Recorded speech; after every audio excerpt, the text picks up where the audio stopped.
Hello, listeners. This is the NPG Podcast.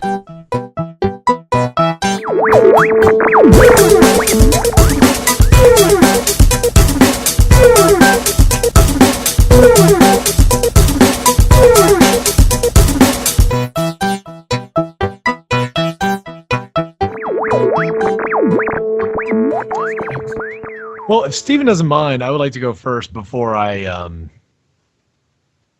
drink more of this. And also, I think thinking more of this would be more beneficial to Steven's topic. Let's keep going. So the other week we had talked about smart cards. Then we talked about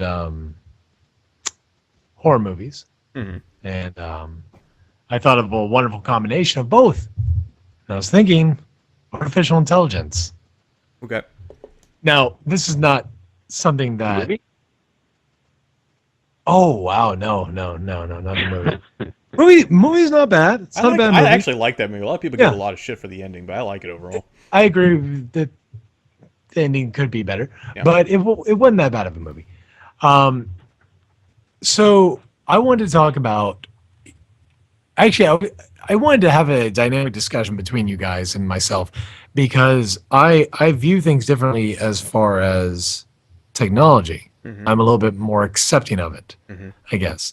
And when I discuss things like this outside of this, and I talk about it at work or anything like that, people are very opposed. Like after our talk about cars, artificial intelligence, self-driving cars, Yeah. I was like, oh, well, maybe I should talk about this at work. And people are furiously against it. They're like, fuck no, that will never happen in my lifetime. Better not.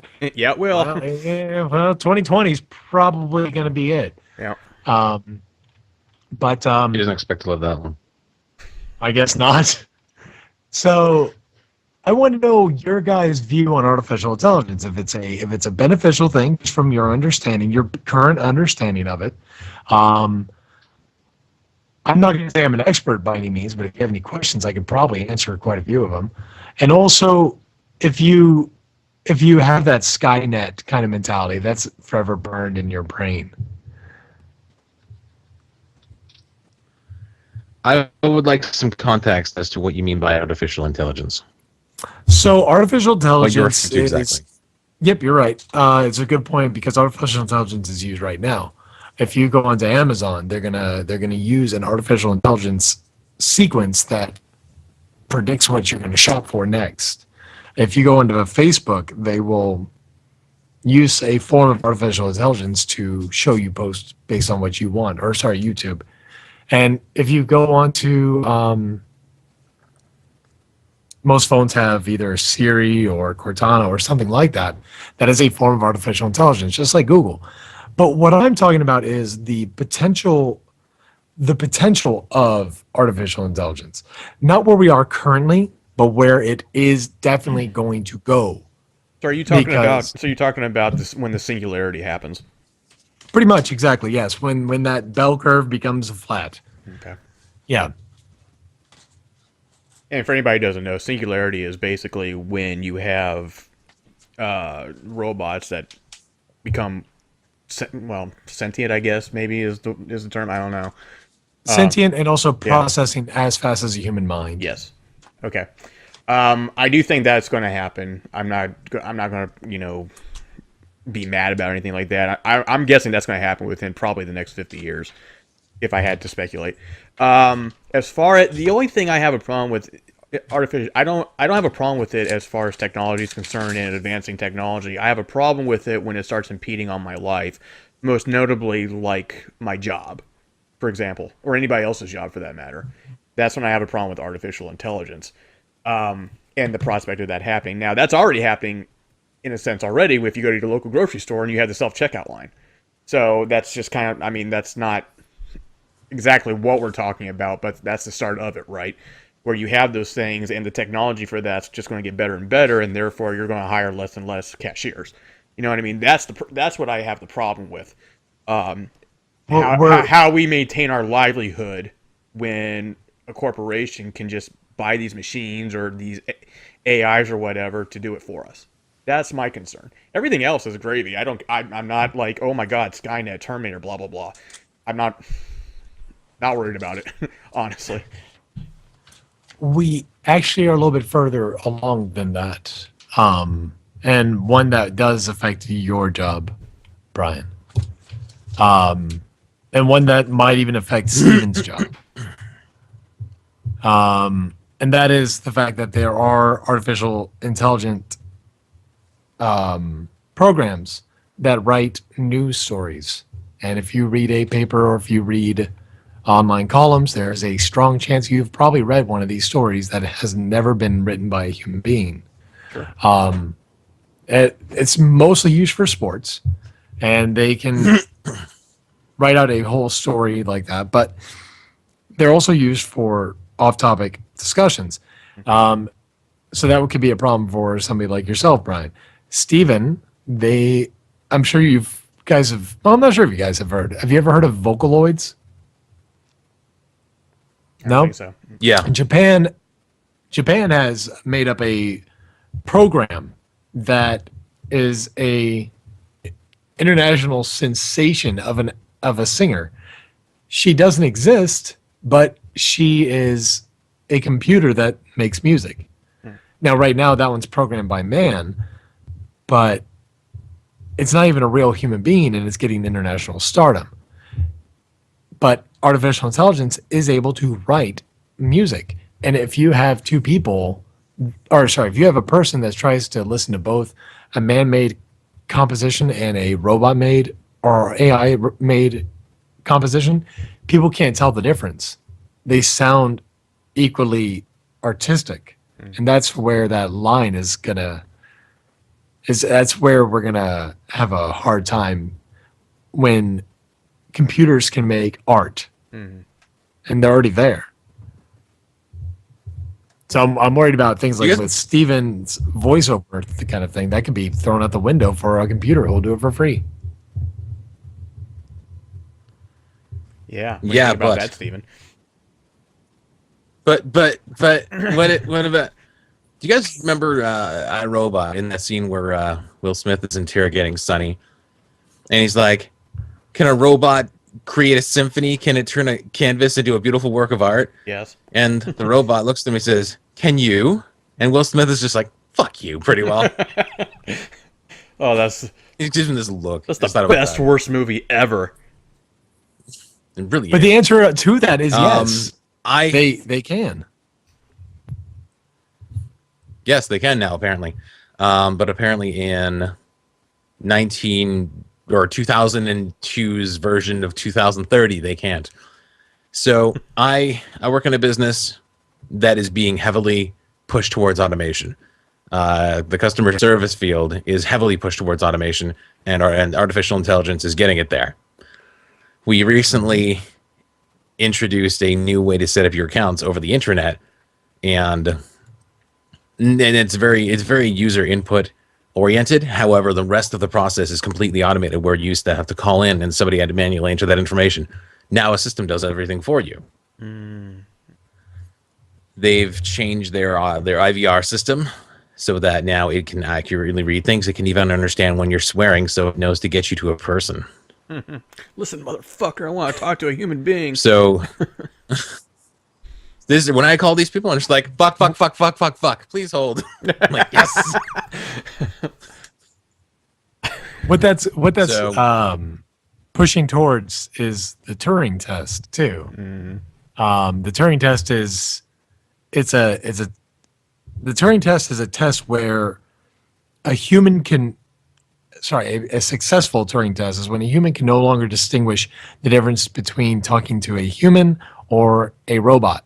And a lot of those call center jobs are getting that way where you're like, you sound like a goddamn person. The trick is to always ask right now. I get that all the time. The trick is always ask for you yourself. Like they ask you, Steven, if you are. Yes. Like, thank you for calling Ember's Gas. Steven here. Can I help you? How can I help you? He's like, oh, you're a real person. I'm like, yeah. You know, the real question is... When I work for the cable company, Oh, sorry. cable company that would say, like, oh, geez, I thought you were a machine. I'm like, I don't wish to alarm you, man, but I am a machine. So, and she's like, wait, what? I'm like, it's a joke, man. It's okay. It's okay. I'm a human. It's okay. The big question is when I this, could have fun with that. when this does happen, and whenever it happens, where we have these androids or whatever that are human looking, they sound human, they act human. Do we give them the same rights that we have? There's That brings up. Go ahead. I was just going to say that brings up Asimov's law, which I don't think anybody that Asimov's law is the law of robotics. The robots can't hurt humans and whatever nonsense. That's the first law, and second law is whatever. I don't think anybody that's actually a prevailing force in the AI industry takes Asimov's law seriously. But I think I know where we as human beings will come to that point where we give robots rights. There's a And I think it only takes one word. No, go ahead. You go first. I'll no, play this as my trump you card. have something more profound to say than I do. I just want to mention something that made me think about you in particular. But go ahead, go first. So my thought is this: when we give robots rights, when we give AI rights, it will be when the first AI says to us, "I'm suffering," or "I hurt," "I'm in pain." Something to that effect. When we hear something like that, who are we to question Right. that it's a part of its program? We can't. When we're as humans, we're flawed in that regard. So we will more than likely take a robot's word over, its programmer's word. There's a concept album that came out in the late 90s, early 2000s from a group called Our Lady Peace. It's called Spiritual Machines. It actually talks about that. There's music and they have songs, but it's ultimately telling a story in between the songs, and it's being narrated, talking about like the first AI and this, that, and the other, and basically what you're talking about. It's a good album too, but it's fascinating to listen to. So if you ever want to, I remember falling. I remember marching like a woman. I mean, fuck. We love Our Lady Peace out here, man. was that song part of that, or was that a different CD? I think that actually might have been from Clumsy. Okay, actually, I think so too. Yeah, Our Lady Peace is fine with me, but they're not one of my favorite groups. But that's actually one of my favorite CDs or albums of all time. Is that? So Nice. Something to let you listen to one day when you're at work. So good topic. Yeah. Hey, want to add anything else before we move on? Yeah. I think yeah, there was. Did you guys see the Animatrix? Yes. Yes. We got some mad delay. There was the whole thing with how the one robot, I think he committed murder, and he was tried as a human. So is that what we're headed for? That's how the machine war starts, people. Come on. and then that's what starts the robot rights movement. Robots think they there will deserve be a things. robots rights movement. The second Renaissance, people. Come on. It's in Revelations. That's my sex bot. No, it's my sex bot, and her name's Sony. Actually, that was one of the other topics I did want to bring up about this. Is Sex bots? My concern. My concern for our human race. But I also wanted to bring up, if you get the time, either read or listen to the audio version of a short story called "I Have No Mouth, But I Must Scream." And it was written in 1966 or 7. And it is dark. And it paints the picture for the worst case scenario of what artificial intelligence can do for us. And it's pretty dark. It takes you about 30 minutes to listen to, or, if you're a fast reader, maybe 15 minutes to read it. But the one thing I want to finish this with is, I'm trying to remember the name of the guy. Fermi. There's something known as the Fermi paradox, and the Fermi paradox is the scientist who says Well, if there's abundant life out there in the universe, why isn't it here? And that's the 'Cause we're the stupid. simple paradox. But well, a lot of people say that the reason why is we reach a point, or not we, but life reaches a point that extinguishes itself.